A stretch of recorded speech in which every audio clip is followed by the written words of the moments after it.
नमस्कार दोस्तों, M Santoshi education ISPCS में आपका स्वागत है। आप सब जानते हैं कि हर साल की तरह इस साल भी बजट आ चुका है, ठीक है। और हर बार की तरह निर्मला सीतारमण जी ने बजट को प्रस्तुत किया है और ये लगातार 9वीं बार ऐसी महिला बन गई हैं जिन्होंने बजट को प्रस्तुत किया है, ठीक है। तो आज हम देखेंगे संपूर्ण बजट को, एक नज़र में अच्छे से देख लेंगे। आपके एग्जाम के लिए काफ़ी महत्वपूर्ण हो जाता है, ठीक है। देखिए, बजट हर साल की तरह होता है, आप जब जानते हैं, इस बार भी हुआ है और ये परीक्षा में काफ़ी उपयोगी होने वाला है। तो इसमें क्या किया गया है, विकसित भारत का जो रोड मैप है उसको तैयार किया गया है। कब तक के लिए? 2047 तक के लिए इसमें जो डॉक्यूमेंटेशन है वो किया गया है। अब बात करते हैं, इस बार वित्तीय वर्ष 2026-27 के लिए प्रस्तुति हुई है और यहाँ पर लिखा भी हुआ है, जैसा कि 9वीं बार हुआ है। प्रस्तुतकर्ता कौन है? निर्मला सीतारमण, जानते हैं आप। लक्ष्य रखा गया है विकसित भारत @2047, ठीक है। और यहाँ पे ये सब लिखा हुआ है। आगे चलते हैं, इसका कुछ ऐतिहासिक संदर्भ और मुख्य बातें देख लेते हैं जो कि एग्जाम के दृष्टि से काफ़ी महत्वपूर्ण हो जाता है। सबसे पहले बजट किसने पेश किया था? तो 1999 में यशवंत सिन्हा ने किया था, ठीक है। उसके बाद उस दिन रविवार था और ये लगातार 9वीं बार बजट पेश हुआ है। हर साल की तरह रविवार को होता है। स्थान की बात करें तो कर्तव्य भवन जो अभी नया बना है वहीं पर हुआ है, ठीक है। और इस बार भी निर्मला सीतारमण ने किया है। मुख्य ढांचा क्या रहा है? तो एक तो आर्थिक विकास था, उसके बाद दूसरा युवाओं की आकांक्षाएं, ठीक है, और सबका साथ और सबका विकास, ये मुख्य पर्पस रखा गया है कि आगे आने वाले भारत में हमें क्या क्या करना है। आर्थिक विकास यानी इकोनॉमिक डेवलपमेंट की बात की गई है, कैसे कैसे हम भारत को आगे ले जाएंगे और व्यापार को कैसे आगे बढ़ाएंगे, ठीक है। ऐसा क्या करें जिससे कि इकोनॉमी बूस्ट हो सके। युवा आकांक्षाएं, ठीक है। आप जानते हैं कि हमारा जो भारत देश है उसमें युवाओं की बढ़ती आबादी को देखते हुए युवाओं के लिए काफ़ी कुछ इसमें किया गया है। सबका साथ सबका विकास, यानी सभी को साथ लेके चलना है, चाहे वो गरीब हो, चाहे वो अमीर हो, या फिर किसान हो, या फिर कोई भी अन्य वर्ग हो, सबको साथ लेके चलना है। ऐसे ही लक्ष्य रखा गया है। माइक्रो इकोनॉमी की बात कर ले, ठीक है, तो कुल बजट की बात कर ले तो लगभग 53.5 करोड़ लाख रुपए रखा गया है। विकास दर अनुमान ऐसा है 7.4% रहने की अनुमान दर है, ठीक है। और घाटे की बात कर लें तो 4.3% ऐसा बोला गया है कि लक्ष्य रखा गया है कि घाटा होने का अनुमान है, ठीक है।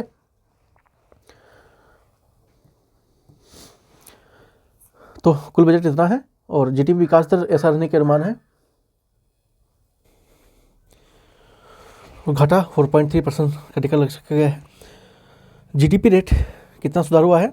5.56% सुधार होने की बात है। विकास इंजन का मतलब है खपत प्लस निवेश, ठीक है, यानी जितना निवेश करेंगे उतना ही खपत करने की कम कोशिश करेंगे। इंफ्रास्ट्रक्चर और कनेक्टिविटी की बात इसमें रखी गई है। इसमें कैपिटल एक्सपेंडिचर आता है जिसमें से 12.2 लाख करोड़ रुपए होगा इसमें। और इसमें बहुत सारे कनेक्टिविटी की बात की गई है, जैसे कि सूरत से लेके वेस्ट बंगाल जो दानकुनी है वहाँ तक रेलवे लाइन का विस्तार करने की बात की गई है। डेडिकेटेड फ्रंट कॉरिडोर की भी यहाँ बनाने की बात की गई है वेस्ट बंगाल में ही। 20 नए नेशनल वाटर वेव बनाए जाएंगे, ठीक है, जो कि हमारे कोस्ट है वेस्टर्न और ईस्टर्न, वहाँ पे 20 नए नेशनल वाटर वेव बनाने की बात की गई है। हाई स्पीड रेल की बात की गई है जिसमें 7 कॉरिडोर में बनेगा। फिलहाल अभी तो ये गुजरात से लेके दानाकुनी जो कि वेस्ट बंगाल है वहाँ तक बनाने की बात की है। हाई स्पीड, अभी भी कनेक्टिविटी है लेकिन हाई स्पीड यानी जो कि टाइम को बचाए उसकी बात की गई है। डेडिकेटेड फ्रंट कॉरिडोर यानी ईस्ट वेस्ट लिंक की बात की गई है यहाँ पे। नेशनल वाटरवेज कॉन्स्टेबल कार्गो लक्ष्य रखा गया है जिसमें से 12% वृद्धि की बात की गई है, जिसमें 2047 तक ऐसा माना गया है कि हम पूरा कर लेंगे। High speed rail connectivity Delhi Varanasi सहित 7 कॉरिडोर, इसमें से आपका ये गुजरात और वेस्ट बंगाल वाला भी है, ठीक है। ऐसे 7 कॉरिडोर बनाने की यहाँ पे बात की गई है। रक्षा और सुरक्षा की बात कर लें तो कुल आवंटन इसमें 7.85 लाख करोड़ की रखा गया है, ठीक है। फोकस इस पर लेकर किया गया है मिलिट्री रेडीनेस, जो कि हमारे एयरक्राफ्ट होते हैं उन पे फोकस किया गया है। कैपिटल आउटसोर्सिंग की बात की गई है यहाँ पे, साथ में रेवेन्यू एक्सपेंडिचर की भी यहाँ पे बात की गई है। पेंशन, ठीक है, जो पेंशन भी एक है, ये भी एक्सपेंडिचर का पार्ट है, इसको भी इसमें रखा गया है। कृषि और ग्रामीण विकास भारत की बात कर लें तो भारत विस्तार की बात यहाँ पर हुई है, ठीक है। कैसे? देखिए, आपने जानते हैं कि आपके पास मोबाइल है, आजकल ऐसे फीचर आ गए हैं जो आप स्कैन करके चीज़ों को पता लगा सकते हैं, जिसमें से आपका मल्टी लिंकिंग AI टूल भी इसमें शामिल है। फसल रोग की पहचान करो, समाधान आपको मोबाइल पे ही मिल जाएगा और कोई भी आम आदमी स्कैन करके पत्तों को उसका रोग पता लगा सकता है। और उसके लिए दवाएं आसानी से लाके उस पर कर सकता है, छिड़काव कर सकता है, जिससे उसकी ग्रोथ हो। और एक तो VBG राम जी यानी मनरेगा की वाली बात हो रही है यहाँ पे। नया मनरेगा का विस्तार अपनी काफ़ी अभी चर्चा में भी था, ये एग्जाम में इंपॉर्टेंट है, ध्यान रखेंगे। नया मनरेगा का मतलब इनोवेशन किया गया है। इसमें पहले क्या होता था, 100 दिन की बात की गई थी पहले वाले मनरेगा में, और इस बार 125 दिन का लक्ष्य रखा गया है। कितने का? 125 दिन का लक्ष्य रखा गया है। यहाँ पे वही लिखा हुआ है, देख सकते हैं। आवंटन की बात कर लें तो इसमें 95.692 करोड़ की इसमें आवंटन की बात की गई है, यानी कि जो ग्रामीण स्तर पे अर्थव्यवस्था है उसको बूस्ट करने की इसमें बात की गई है। उद्योग और नवाचार की बात करें तो इसमें इंडिया सेमीकंडक्टर मिशन 2.0 की बात की गई, जिसमें 400 करोड़ इन्वेस्ट करने की बात हुई है। और ग्लोबल हब बनाना है, जो इंडिया को ग्लोबल सेमीकंडक्टर चिप का ग्लोबल हब बनाने की इसमें लक्ष्य रखा गया है।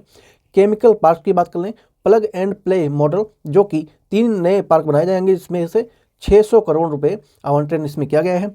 बायो फार्मा शक्ति की बात कर लें तो 10,000 करोड़ की इसमें बात की गई है। वैक्सीन और मैन्युफैक्चरिंग भी इसमें कही गई है कि ये भी भारत में निर्माण करने की बात हुई। इस पर सबसे इम्पोर्टेंट और महत्वपूर्ण है MSME सपोर्ट को सपोर्ट करना, ठीक है, जो लोकल लेवल पे बिजनेस होते हैं, इसमें इसको आप स्ट्रीट फूड के भी नाम से जानते हैं, उसको ग्रोथ करने की बात की गई है। और इसमें लगभग 10,000 करोड़ रुपए इन्वेस्ट करने की बात हुई है। युवा शक्ति और कौशल विकास की बात करें तो इसमें कंटेंट क्रिएटर लैब्स की बनाए जाएंगे, जिसमें 15,000 स्कूल और प्लस में 500 कॉलेज में बनाने का लक्ष्य रखा गया है। PM सेतु, जो कि ITI आधुनिकीकरण की इसमें बात हुई है, और 6,141 करोड़ इसमें इन्वेस्ट करने की बात की गई है। NID यानी नेशनल इंस्टीट्यूट ऑफ डिज़ाइन इसमें इस्टेब्लिश होने की बात की गई है, और ये पूर्वी भारत में होगा, ठीक है, नया स्थान बनेगा जो पूर्वी भारत में होगा, नेशनल इंस्टीट्यूट ऑफ डिज़ाइन। उसके बाद हॉस्पिटलिटी की बात कर लें तो NCHM यानी अपग्रेड होगा इसको, और इसको नेशनल इंस्टीट्यूट ऑफ हॉस्पिटलिटी के लक्ष्य में शामिल किया जाएगा, ठीक है, ये कुछ बातें हैं। स्वास्थ्य की बात कर लें तो स्वास्थ्य और नारी शक्ति पे यहाँ पे जोर दिया गया है। स्वास्थ्य में क्या है, नए ऑल इंडिया इंस्टीट्यूट आयुर्वेदा यहाँ पे खोले जाएंगे, जिसमें से इसके साथ जल जीवन मिशन इसको भी बढ़ावा दिया गया है, जिसमें से 67.670 करोड़ रुपए का बजट रखा गया है, और इसका लक्ष्य हर घर में जल को पहुँचाना है। स्वास्थ्य और अवसंरचना विकास दर की बात करें तो ये ग्रामीण और शहरी क्षेत्रों में नए अस्पताल और क्लिनिक अस्पताल बनाए जाएंगे, ठीक है। सीड्स की बात करें तो ये एक स्कीम है जिसमें self help entrepreneurs and rural and tech support की बात की गई है, जिसमें से आपका जो लखपति दीदी वाला योजना है उसको भी नया मार्केट प्लेस मिलने की संभावना। आगे चलते हैं। पर्यावरण और ग्रीन ग्रोथ की भी इसमें रखा गया है, जिसमें से ग्लोबल बिग कैट समिति 2026 आयोजित हुई है, जिसमें जो कि नई दिल्ली में हुआ है, ठीक है। इसमें पर्यावरण संरक्षण की बात की गई है। उसके बाद बात करें कार्बन कैप्चर की, ठीक है, तो अगले 2,000 करोड़ लगभग कार्बन कैप्चर के लिए तकनीक के लिए रखा गया है। मिशन समर्थन 2.0 की बात करें तो खादी और हैंडलूम जो तकनीक है उनको आधुनिकीकरण करना इसमें लक्ष्य रखा गया है, और स्पेशली जो टाइगर प्रजाति है उसको बचाने की यहाँ पे बात की गई है। कराधान और वित्तीय नियम क्या है, देखिए 1 अप्रैल 2026 से इनकम टैक्स एक्ट 2025 जो है वो प्रभावित हो जाएगा, जिसमें आपका SST यानी सिक्योरिटी ट्रांजैक्शन टैक्स भी लागू हो, जो कि बढ़कर 115% की बढ़ोतरी देखने को मिलेगी। SACI यानी राज्यों को सहायता भी इसमें देने की बात हुई है, जिसमें से पूंजीगत निवेश जो कि 2 लाख करोड़ रुपए रखा गया है, ठीक है। ये कुछ आपका इनकम टैक्स स्लैब है। रुपया और आय व्यय की बात करें तो उधार की बात कर लें, बोइंग जो कि भारत के पास 24% है। आयकर इनकम टैक्स कितना आता है तो 21% आता है लगभग।